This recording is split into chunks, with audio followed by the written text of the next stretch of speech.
మన వెలుగపూడి సెక్రటేరియట్ ఇది temporary. Pattiseema programme ఎందుకు కడుతున్నారు, పోలవరం వస్తుంది కదా అంటే ఇది టెంపరీ అన్నారు.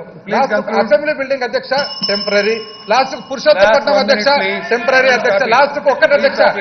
ఇది చూసిన తర్వాత నిన్న రాత్రి హోటల్లో ఉంటే అధ్యక్ష, ఎందుకంటే మాకు కూడా టెంపరీ అకామిడేషనే కదా, హోటల్లో ఉంటే పక్క టేబుల్లో ఇద్దరు కూర్చొని మాట్లాడుకుంటున్నారు అధ్యక్ష. ఏమని మాట్లాడుతున్నారంటే, ఏందయ్యా ఇది చుట్టుపక్కల అన్ని తయారవుతుండే, మనకు పక్క క్యాపిటల్ లేదు, ఇంతవరకు రాజధాని లేదు, అన్ని టెంపరీనా అంటే పక్కనుండే ఆయన ఏమంటారు తెలిసిన అధ్యక్ష, Pattiseema temporary, Purushottapatnam temporary, Velagapudi temporary, assembly temporary, TDP అంటే టెంపరీ డెవలప్మెంట్ పార్టీ అని చెప్పినారు అధ్యక్ష.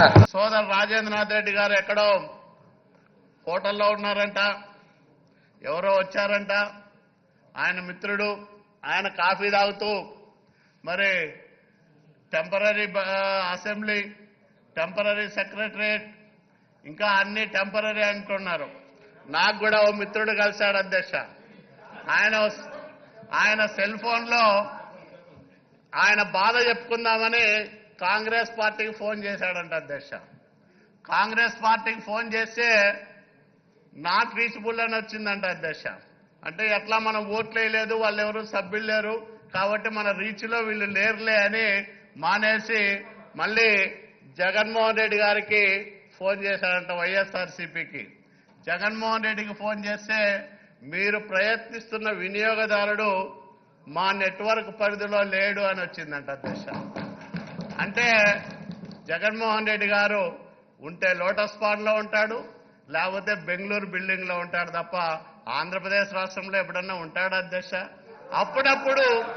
అప్పుడప్పుడు విజిటింగ్ ప్రొఫెసర్ లాగా ఎప్పుడైనా ఆంధ్రప్రదేశ్ రాష్ట్రానికి వచ్చే జగన్మోహన్ రెడ్డి గారికి ఈ రాష్ట్రంలో ప్రతిపక్ష నాయకుడిగా ఉండే అర్హత ఉందే అధ్యక్ష?